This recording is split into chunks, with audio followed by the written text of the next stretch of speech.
Three, two, one. Saatnya podcast beasiswa. Jangan lupa like, komen, dan subscribe ya.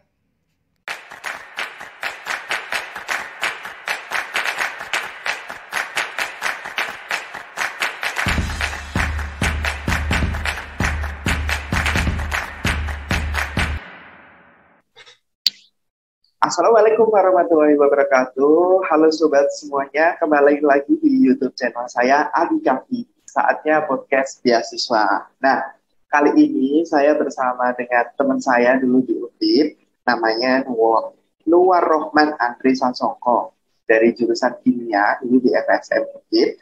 Sekarang sedang menempuh di Pukyong National University dengan beasiswa profesor. Nah, mungkin biar tidak lama, saya kembalikan dulu nih ke Andre untuk memperkenalkan diri, siapa, terus sekarang sedang kesibukannya apa, mungkin buat yang nonton biar kenal juga sama Andre.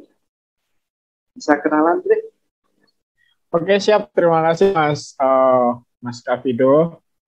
Perkenalkan dulu, nama saya Nurwaroman Andri Sasongko. Bisa dipanggil Andre dulu, saya alumni dari Kimia Undip angkatan 2015. Saat ini saya sedang menempuh pendidikan master di Pukyong National University di jurusan kimia juga. Saat ini fokusnya sedang banyak nge-lab aja sih, nge-lab di bidang kimia fisik, khususnya spektroskopi. Jadi kalau teman-teman di sini ada yang tertarik juga mengenai spektroskopi atau mengenai jurusan kimia fisik yang ada di Pukyong, bisalah nanya-nanya juga melalui IG saya atau email saya langsung juga bisa. Nanti bisa di-share juga. Mas Wido, saya balikan lagi ke Mas Wido. Mungkin nanti akan saya linkkan di bawah dari deskripsi dari YouTube ini, Instagram dari Andre atau mungkin kontak person. Jadi bisa tanya jawab lewat personal atau mungkin bisa tanya jawab lewat komen di video dari YouTube ini.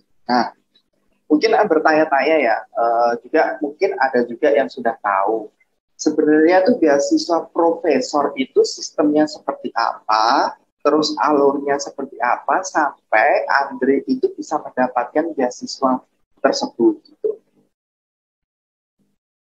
Oke, baik, terima kasih ya. Jadi beasiswa profesor ini kebetulan beda ya dari beasiswa-beasiswa lainnya yang mungkin dari pemerintah, kayak kalau di Korea itu ada KGSP atau mungkin dari pemerintah Indo itu ada LPDP dan sejenisnya ya. Tapi kalau beasiswa profesor ini modelnya adalah kita di sini bekerja sama profesor atau biasanya disebutnya fellowship ya. Jadi kita bekerja sama profesor melakukan sebuah penelitian dengan proyek-proyek tertentu. Nah, kita dengan bekerja itu kita digaji sama profesor, gajinya itu untuk membiayai biaya hidup dan tuition fee gitu. Dan biaya main lah kalau teman-teman di sini juga suka main kayak gitu.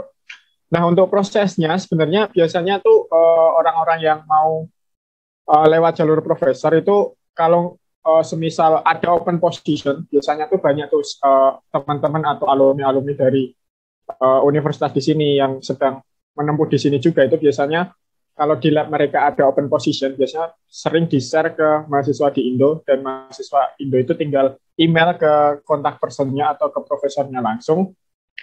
Emailnya itu bisa berupa cover letter, kemudian CV, kemudian background risetnya itu seperti apa, dan portofolionya teman-teman di sinilah yang akan dinilai. Kemudian nanti kalau profesornya tertarik akan ada interview, kemudian di interview ini juga nanti bakal ada nggak hanya profesornya tapi grup member dari profesor itu juga akan nanya kalau cocok. Kemudian baru profesor menawarkan beasiswa, kemudian baru mendaftar universitasnya. Tapi biasanya kalau udah profesor setuju itu biasanya universitasnya juga setuju ya gitu. Karena kalau di Korea sendiri itu biasanya sabda profesor itu di atas segalanya gitu. Jadi kalau profesor oke, universitasnya juga ngikut oke kayak gitu.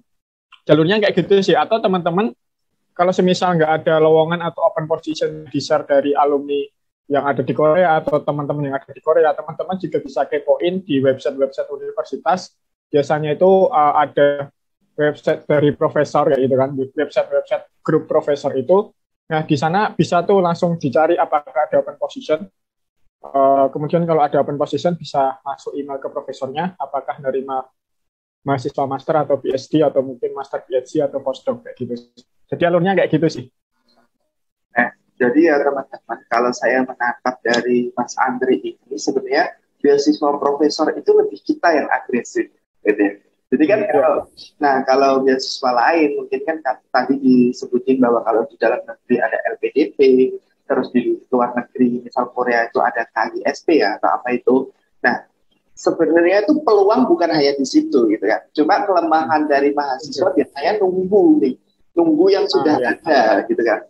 Nunggu yang sudah ada contohnya ya beasiswa tersebut. Padahal kalau kita lebih agresif sedikit ternyata tuh mungkin tiap kampus, tiap negara itu membuka lowongan seperti itu, yaitu beasiswa yang setuju. dibiayai oleh profesor. Jadi mungkin bisa ini Andre, pendekatan juga kita terhadap mungkin international office kita juga ya. Jadi jurusan kita itu bekerja sama dengan universitas apa, jadi pendekatan seperti itu juga ya. Gitu juga bisa, atau ya kita aktif sendiri sih. Misal minat riset kita di mana, terus negara tujuan kita apa ya gitu, kemudian nyari aja. Dulu juga saya sebenarnya nggak cuma di Korea kok nyarinya. Dulu sempat ada juga di Polandia, itu tempatnya Mas Alvin, alumni fisika juga yang sekarang udah lulus master di Polandia. Itu beberapa universitas juga buka lowongan open position, jadi tinggal apply ke profesornya, terus interview. Tahapnya sama sih, dulu saya sempat juga masuk tahap interview di Polandia juga, cuman nggak lolos aja. Nah, untuk Andre sendiri dalam mensubmit atau mempersiapkan itu kita ada timeline-nya nggak sih? Ada bulan-bulan, misalkan kalau di luar kan ada fall, ada spring gitu, atau seperti apa? Atau kita luas aja waktunya, nanti tinggal profesor ngarahin kita masuk di semester apa gitu? Kita biasanya kalau model-model beasiswa profesor itu mungkin waktunya lebih fleksibel dibandingkan beasiswa pemerintah atau mungkin yang dari government atau dari industri kayak gitu ya. Kita lebih fleksibel karena hubungannya dengan antara kita dengan profesor.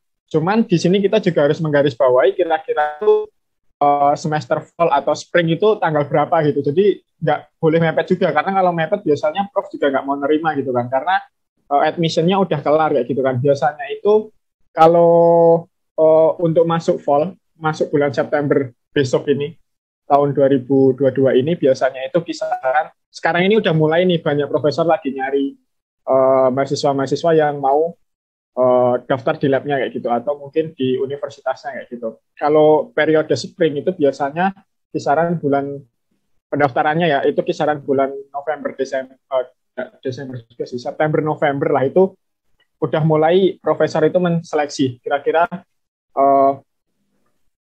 bakal nerima mahasiswa berapa dan ada mahasiswa yang tertarik apa enggak gitu sih.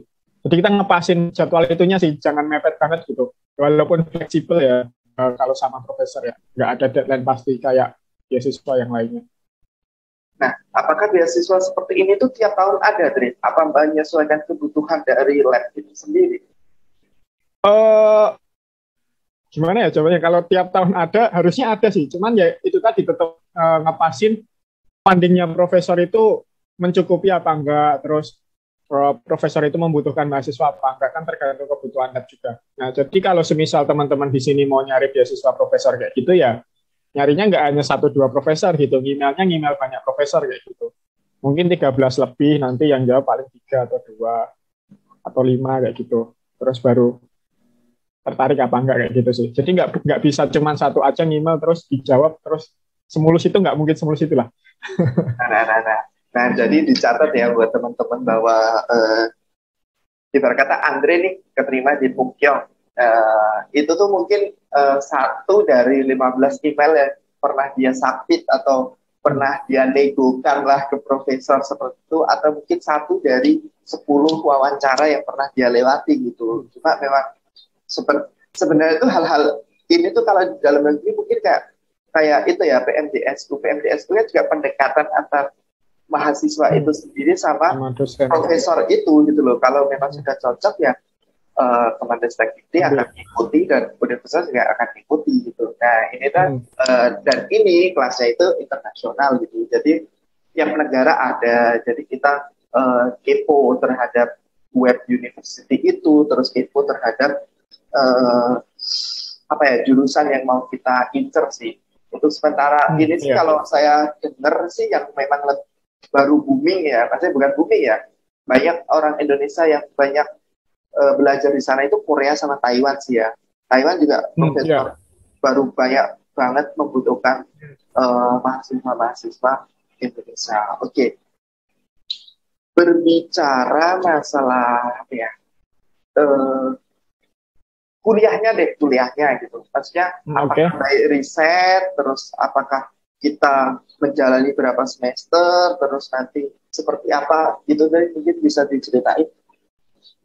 Oke, kalau sistem perkuliahannya kita emang kalau sama profesor itu emang riset itu hal yang paling utama ya, wajib ya. Sedangkan kuliah itu sebenarnya second-nya ya gitu. Ibaratnya kerjaan lain selain riset kayak gitu. Jadi ibaratnya kalau kerjaan utamanya itu riset, kerjaan sampingannya itu kuliah kayak gitu. Jadi riset nyambi kuliah kayak gitu ya. Kalau sistemnya profesor kayak gitu. Nah, untuk mulai risetnya kapan itu sebenarnya tergantung teman-teman dan skill teman-teman sendiri sih kayak gitu. Jadi biasanya sih kalau misal baru mahasiswa freshman kayak gitu ya, kita ada waktu 1 bulan 2 bulan buat mempelajari labnya itu sistem kerjanya kayak gimana, penelitiannya tentang apa aja, cara gunain alat-alat eksperimennya tuh gimana aja, kita ngikut seniornya kita dulu kayak gitu. Terus habis itu profesor akan ngasih, oke, kamu ngerjain ini, baru kita mulai start kayak gitu. Dan startnya itu biasanya juga masih training dulu gitu, di training berapa bulan, dilihat progresnya kayak gimana kayak gitu.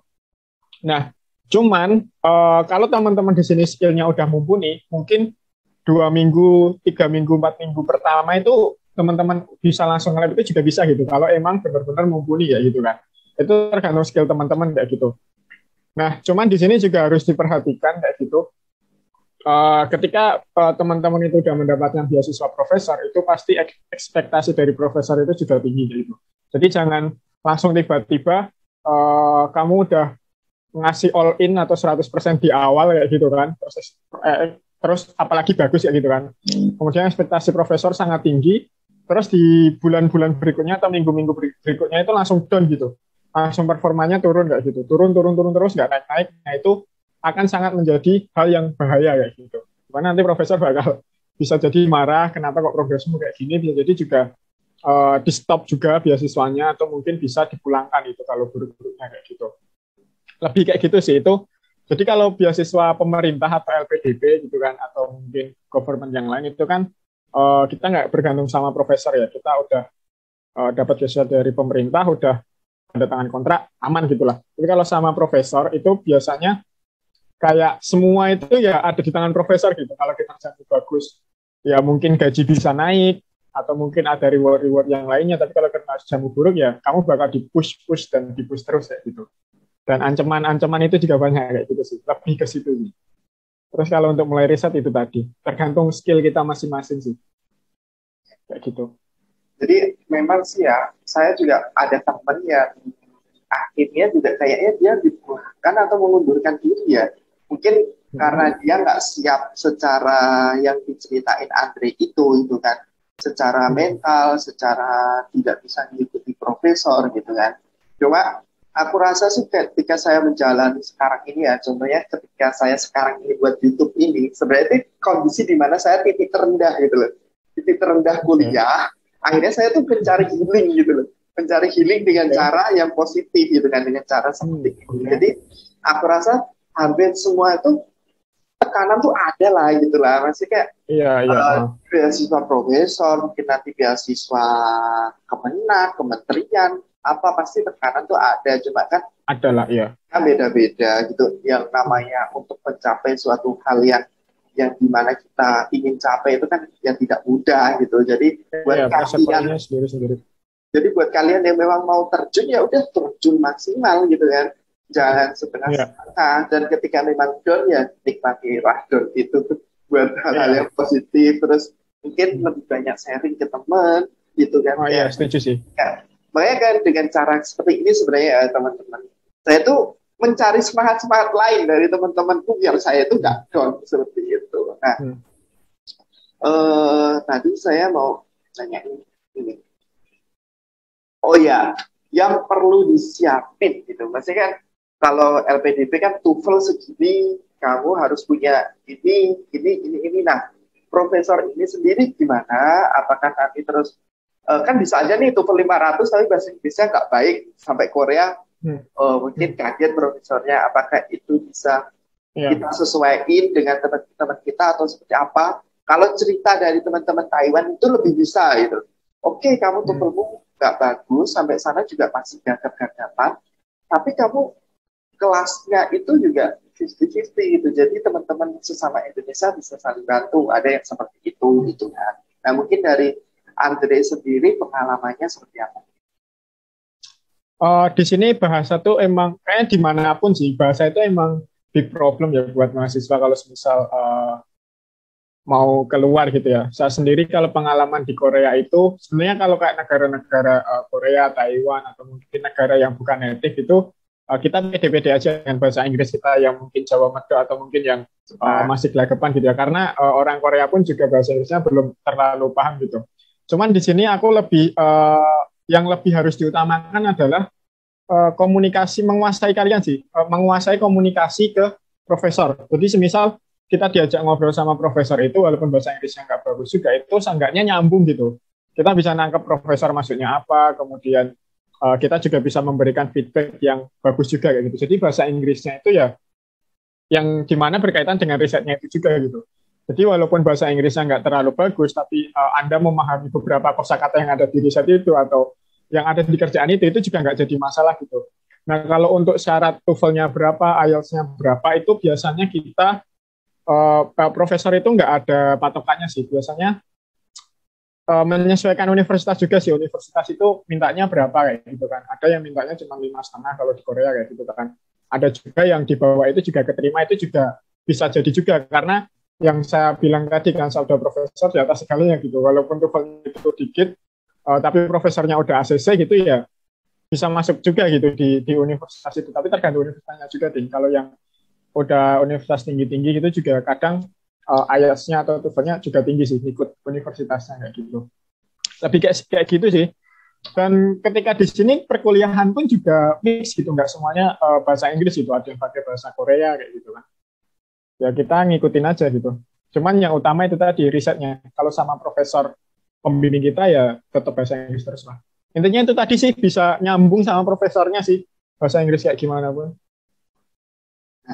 Next nih, Dre, yang paling ditunggu mungkin ya, berbicara nominal atau perbandingan gitu. Contohnya, saya nih mas, gajiku ibarat kata 12 juta, biaya hidupku 4 juta, uang kuliahku 6 juta. Oke, jadi aku bisa nabung segini juta. Atau mungkin saya minus segini juta, sehingga saya harus part-time mungkin ya. Atau mungkin pas, atau seperti apa. Nah, mungkin gambaran dari kamu sendiri yang kamu dapat atau yang kamu alami. Jadi teman-teman yang melihat video ini tuh bisa antisipasi gitu kan.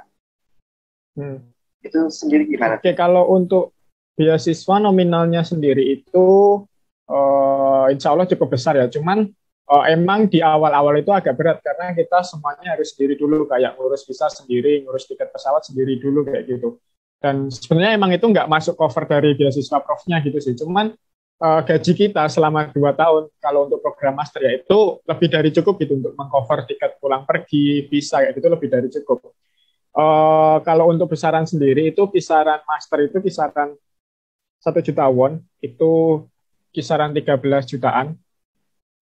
Kemudian pokoknya kalau aku sendiri ya, kalau semisal lagi boros itu kita bisa spend sekitar 200 ribu won. 200 ribu won itu kali 12 per bulan. Kali aja 12 berapa berarti? 2.400.000 lah. Itu per bulan. Kita bisa spend kayak gitu kalau lagi boros. Kalau lagi nggak boros, itu bisa nyampe 500 ribu won. 500 ribu won kali 12 ya 6 jutaan lah. Itu bisa kita spend setiap bulan. Di atas UMR lah. UMR Semarang maksudnya. Itu save-nya ya, gitu. Maksudnya itu save bersihnya. Jadi udah makan sudah lah udah untuk makan, tuition fee, tinggal, uang pendidikan tinggal. Oke. Jadi borosnya orang masing-masing sih. Ada yang borosnya karena main, kayak kalau saya tuh borosnya lebih traveling main gitu sih. Kalau cewek-cewek biasanya borosnya kayak beli baju atau beli style-style kayak gimana atau mungkin nonton konser kayak gitu. Kalau saya lebih main sih. Nah, jadi bisa disimpulin bahwa untuk tuition fee itu free kan, Mas ya, free gitu kan. Tidak dibebankan selama kuliah. Terus juga untuk dapat living cost itu yang bisa mengcover untuk tempat tinggal, makan, transportasi dan lain-lain. Dari segi Andre sendiri itu bisa nge-save kalau boros-borosnya itu sekitar 2,4 juta tadi kan. Kalau misal memang kalian bisa hemat, mungkin bisa 5 sampai 6 juta. Jadi overall sih menguntungkan ya. Maksudnya, tapi menguntungkan ini sih sebenarnya untuk menyenangkan diri sendiri sih ya Kak. Karena kita kerja yo butuh happy gitu kan. Kita kerja juga butuh uang lebih seperti itu. Nah, mungkin ini sama itu kalau master sih, kalau PhD itu lebih tinggi juga sih, atau postdoc itu lebih tinggi, bisa pulang-pulang dapat rumah satu lah. Nah, ya, banyak kok yang sesi tanya untuk beasiswa luar negeri itu seperti itu. Jadi memang sekarang ini tuh apa ya, kuliah itu jadi inilah suatu nilai plus gitu kan, untuk yang memang dapat rezeki ya, walaupun rezeki itu tidak sama gitu kan. Ada juga yang beasiswa S2-nya pas-pasan tapi dia bisa menikmati sehingga dapat titel itu juga alhamdulillah. Tapi juga ada yang rezekinya di luar negeri dengan uang berlimpah-limpah, kadang dipikir-pikir selama 2 tahun itu tabungannya pulang-pulang bisa dapat mobil gitu kan, juga banyak kalau dari segi cerita. Jadi itu bagian dari rezeki lah. Yang utama itu di mana kita berilmu, di mana ilmu itu bisa kita pakai untuk mendapatkan uang-uang itu bahkan nantinya yang lain. Gitu. Nah, tips nih dari Andre buat teman-teman yang mulai persiapan ataupun tertarik dengan beasiswa profesor ini seperti apa, Tri? Gimana tips and triknya? Tips and trick, atau mungkin setelah tips and trick baru nanti ketika sudah diterima harus survive seperti apa gitu. Oke. Kalau tips and triknya sih, kalau teman-teman emang tertarik sama beasiswa profesor ya mulai dari sekarang tuh lebih ini sih nyiapin background research kalian tuh kayak gimana, sama portofolio teman-teman tuh kayak gimana gitu. Karena itu modal awalnya ya. Kalau dulu sih saya background research-nya atau portofolionya lebih ke publikasi ya, karena saya kan natural science kan, chemistry kayak gitu kan. Itu lebih ini loh risetku tentang ini, publikasiku udah ini kayak gitu. Cuman di sini portofolio itu nggak harus publikasi gitu, nggak harus terindeks Scopus, nggak harus apa gitu. Yang penting teman-teman di sini bisa menerangkan background riset teman-teman tuh apa, skill teman-teman itu udah punya apa aja dengan bukti nyata kayak gitu ya. Jangan hanya saya tahu ini kayak gini, tapi nggak ada buktinya, kamu udah ngerjain di mana kayak gitu kan. Itu harus ada bukti nyatanya kayak gitu, karena nanti bakal ditanyain juga ketika interview kayak gitu.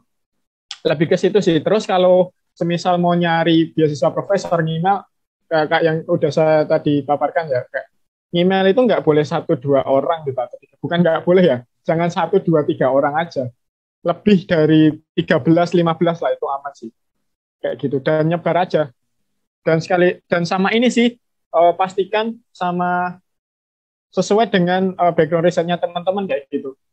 Kalau semisal nyebar kayak gitu ya, kalaupun teman-teman asal yang penting keterima gitu juga nggak masalah, cuman harus tanggung jawab gitu nantinya ketika udah keterima atau wawancara, ya harus tanggung jawab. Itu background yang teman-teman pilih ya harus, kalau semisal susah atau apa ya tanggung jawab gitu kan. Lebih ke situ sih tips and triknya. Oke, jadi saya perjelas ya, kalau tadi Andri bilang ada buktinya, maksudnya itu ketika kalian baru semester 6, 7, 8, kalian ngejar lah kayak conference misalkan, jadi ada publikasinya ataupun jurnal, entah itu jurnal yang baru terindeks KIT 4 atau mungkin baru Sinta atau apa, jadi tuh ada buktinya gitu. Jadi riset kalian tuh bisa dibaca atau riset kalian tuh bisa dipelajari oleh profesor yang mewawancarai. Nah, tadi belum nih Dre, ketika sudah keterima, survive-nya dalam ada shock kulturnya, atau mungkin nanti kamu tuh jangan seperti ini karena hal ini bisa menyebabkan profesor parah atau apa gitu. Nah, Kalau untuk survive, sebenarnya tadi udah sedikit saya spill ya. Sebenarnya sejujurnya ya, kalau dibilang itu sebenarnya saya juga salah satu mahasiswa yang nggak mulus-mulus banget. Jadi 3 bulan awal itu sebenarnya saya dikeluarin sama profesor saya. Jadi saya nyari lagi tuh. Jadi kayak pertama kali itu keterima di jurusan Industrial Chemistry selama 3 bulan. Di minggu-minggu pertama, sebulan pertama itu kayak tadi kan aku kayak ngasih all in 100% kayak gitu. Profesor ekspektasinya tinggi, dapat pujian, bla bla bla. Di hari-hari selanjutnya gitu, ketika ngelakuin eksperimen itu banyak gagalnya gitu dan sering gagal gitu. Nah itu profesor langsung kayak marah, kayak eh, ekspektasinya yang tadi tinggi gitu tiba-tiba jatuh gitu kan. Nah terus kayaknya kamu nggak cocok deh di lab saya, bla bla bla. Terus akhirnya profesor kayak coba nanti kamu jam sekian sekian sekian interview ya sama prof ini kayak gitu. Kamu pindah lab kayak gitu, kayaknya kamu nggak cocok di sini kayak gitu kan. Kayak gitu terus akhirnya saya dikeluarin terus interview sama profesor yang disarankan sama profesornya tadi itu, udah interview bla bla bla. Tak kira itu bakal keterima gitu kan, bakal keterima, ternyata 2 minggu setelahnya itu dikabarin kalau nggak keterima. Akhirnya saya harus survive sendiri, harus nyari profesor sendiri ya gitu kan. Dan alhamdulillah keterima sekarang, sekitar 1 bulan lah, ngemail 15 lebih profesor, terus ada yang tertarik, terus wawancara, terus keterima kayak gitu. Nah, survive-nya gimana itu kalau waktu di titik terendah itu ketika udah dikeluarin itu pasti nggak enak sih, karena masih rugi banyak gitu ya. Ibaratnya tiket pesawat masih sendiri semua, visa masih sendiri semua kayak gitu kan. Nah, terus tapi alhamdulillahnya profesor yang ngeluarin aku itu masih mau nanggung sampai bulan Agustus tanpa aku harus kerja. Jadi tugasku cuma nyari profesor aja yang ada di Korea gitu. Nah, cara survive-nya gimana? Sharing sama senior-senior atau teman-teman yang ada di kisaran kita. Karena di sini di Bukchong National University ini nggak cuma 1 orang sih, ada banyak lah, ada 20 lebih bahkan. Dan ada yang udah senior, ada yang udah tahu cerita beberapa mahasiswa dikeluarin, struggle-nya kayak gimana gitu. Nah, kita belajar dari situ, kemudian kayak nyari link juga, kira-kira ada nggak profesor yang mau nerima aku nggak ya kayak gitu ya. Itu semuanya sharing lah, sharing sama teman-teman. Kalau aku sendiri juga sharing ke orang tua sih, gimana nih enaknya gitu kan, sampai sempat disuruh pulang juga gitu kan. Sama doa dari kita sendiri sama doa dari orang tua itu sangat penting lah kayak gitu. Nah, hal-hal yang perlu dihindari adalah itu tadi, jangan ngasih langsung 100%. Itu kalau dari perspektifku ya, nggak tahu kalau teman-teman emang artis pengen ngasih langsung 100% ya silahkan kayak gitu.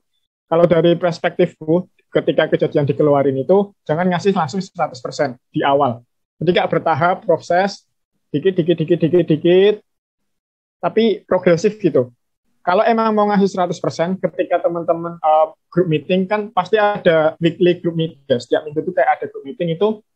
Kalau emang teman-teman ambis banget gitu kan, pasti kan punya data banyak. Jangan langsung dikasih semua sih. Ada beberapa yang di-save. Jadi yang dikasih itu secukupnya aja. Jadi nanti ketika teman-teman ada di titik terendah atau ibaratnya teman-teman lagi down-downnya kayak gitu, atau mungkin yang kalau semisal pacaran atau apa diputusin ya itu kan set atau apa itu kan ya itu lagi sedih gitu kan, progresnya nggak bagus gitu kan. Kita bisa ngasih data-data yang emang masih kita save kayak gitu buat di report kayak gitu. Nah itu tips and trick-nya sih. Sama itu tadi, komunikasi harus bagus, jangan bohong, ya itu attitude harus dijaga. Attitude dari segi nge-lab-nya harus rapi, bla bla bla, file-file harus rapi, kemudian nggak boleh bohong, nggak boleh plagiat, bla bla bla, itu nggak boleh masukin data. Itu yang penting sih. Sama main jangan lupa sih, jangan terlalu banyak stressful gitu. Kita juga perlu main karena saya sendiri emang basically emang suka main juga kayak gitu. Jadi emang ya work hard, play hard lah kayak gitu lah. Itu sih. Itu sih kalau tips dari aku. Dan untuk makanan, untuk apa nggak ada kendala ya, terima Apa kalau apa? Untuk makanan, untuk apa ya, untuk hal-hal yang dimana kultur tadi. Kalau culture shock lebih ke itu sih, karena di Korea itu negara terkenal dengan negara pali-pali ya. Semuanya itu emang serba kayak working hour-nya lebih lama kayak gitu kan. Terus kayak orangnya juga ambis-ambis kayak gitu kan. Kayak ya kita emang harus menyesuaikan itu sih. Nggak kalau di Indonesia kan oke lah, bisa kita manajemen waktu, santai dulu lah, yang lain belum apa-apa kita udah sampai sini kayak gitu kan. Kalau di Korea nggak bisa. Semuanya emang udah pali-pali kayak gitu. Negara yang udah cepet kayak gitu, harus tek kayak gitu kan. Terus kalau masalah makanan itu emang yang susah kalau emang Islam yang strict kayak gitu ya, kayak kita memperhatikan penyembelihan ayam apa-apa itu emang agak susah kayak gitu. Cuman di sini ada market kalau masak sendiri itu emang bisa terjamin sih halalnya. Kita bisa beli daging-daging yang emang ada logo halalnya, terus kita masak sendiri, atau mungkin sayuran kita bisa masak sendiri kayak gitu. Cuman beberapa orang di sini yang emang kesusahan kayak gitu itu biasanya ya kayak yang penting nggak babi gitu aja. Ya ayam penyembelihan yang kita nggak tahu ya kita makan kayak gitu. Biasanya kayak gitu sih. Sama apa? Cuaca, insya Allah ya cuaca kuat-kuat aja sih. Bisa lah ya. Nggak ada tips and trick lah ya. Jadi kalau menurut saya sih untuk cuaca, untuk apa sekarang tuh manusia sekarang udah bisa lah maksudnya survive kayak ya, adaptable. Biasa lah, masih ketika panas ya bisa, kecuali mungkin zaman dulu ya kayak kita shock apa gitu kan. Jadi kalau sekarang mah ya udah, sekarang sosmed juga sudah luar biasa. Ya, benar. Kita juga di luar negeri bisa beli online, bisa searching apa kebutuhan apa gitu ya. Jadi lebih. Terus sama ini sih paling kalau homesick, tapi kalau homesick biasanya tuh kalau aku pribadi ya itu homesick ketika Lebaran sama Ramadan kayak gini sih. Karena pertama di sini kan nggak ada azan kayak gitu kan. Terus kayak buka puasa gitu kan ya beda lah, kayak puasa aja kerasa kayak nggak puasa kan, karena ya sekelilingan kayak jam makan ya udah rame gitu kan di jalan-jalan pada makan kayak gitu kan. Lebih ke situ sih homesicknya. Setelah Lebaran atau Ramadan kayaknya nggak homesick lagi sih. Apalagi kalau ketika ngelihat iklan Marjan kayak gitu kan nambah musik tuh. Tapi kan kurang bentar lagi kan, Dre? Atau mau lanjut dokter nih? Misalnya. Apa itu?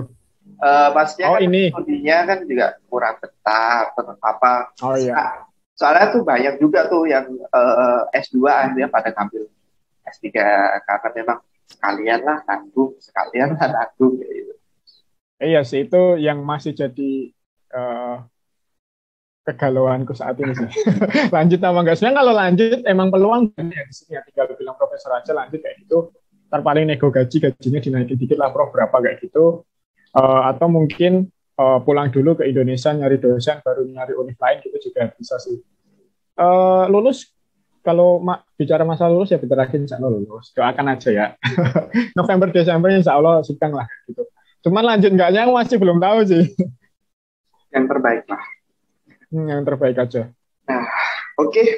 Sepertinya sudah cukup sih Andre untuk teman-teman semuanya. Jadi sudah sangat banyak info nih dari Mas Andre sendiri yang sedang kuliah di Pukyong National University dengan beasiswa profesor. Nah, dari saya pribadi sih mendoakan semoga Andre lancar studinya, lancar risetnya, dan juga mau nanti pulang dulu, mungkin kan pulang PNS baru kuliah lagi kan ya enak juga, atau mungkin kerja di mana dapat tugas belajar kan enak juga, atau mungkin kalau S3 pun juga tidak rugi, nggak masalah juga. Untungnya kan juga banyak, maksudnya ada juga di Indonesia, cuma tapi minusnya itu kan jauh keluarga mungkin kan seperti itu. Ya gitu aja sih. Di era sekarang ini sudah bukan yang horor lagi lah untuk kuliah di luar negeri itu, jadi bahkan sudah jadi rebutan, bahkan sudah seperti budaya gitu untuk orang-orang yang lulus S1 dan masih pengen kuliah, bisa kuliah di luar negeri gitu. Dan hampir rata-rata teman dekatku dan teman seperjuangan di Undip dulu memang pada S2, pada S3 gitu kan. Yang di Eropa, ada yang di Korea, di Jepang, di mana-mana. Ya, apalagi yang suka PKM-an, lomba-lomba gitu. Yang lah. Dan saya tuh salah satu orang yang bersyukur ya. Saya tuh dari SMK yang nggak ngerti apa-apa, ketemu dengan Andre, ketemu dengan Salvi, Pak Rumah, mereka orang-orang hebat. Akhirnya ya sedikit banyak ketika kita biasa-biasa aja tuh malu gitu loh. Akhirnya mau nggak mau mengejar mereka kayak gitu. Ya, sama sih, aku di posisi itu juga. Nah, jadi gitu sih, tapi ya circle-nya lah. Plus minus lah, hidupnya plus minus, dan hidup itu uang sinawang ya. Nah, kita kan hidup juga bukan hanya 1 tahun, 2 tahun, 10 tahun. Jadi kan balik lagi bahwa rezeki itu ya Allah yang ngasih, tapi kita tetap berusaha semaksimal mungkin kayak gitu. Nah, cukup sekian sih Andre, terima kasih buat waktunya, sudah mengganggu dan juga sudah menyempatkan bersharing mengenai beasiswa profesor. buat teman-teman yang ingin bertanya bisa bertanya di lewat komen di YouTube ini, atau juga bisa nanti saya linkin Instagram dari Andre ini, bisa mungkin Japri atau seperti apa gitu. Terima kasih. Wassalamualaikum warahmatullahi wabarakatuh. Kembali lagi nanti di podcast beasiswa. Nah, jangan lupa like, comment, dan subscribe. See you. Terima kasih Andre. Good.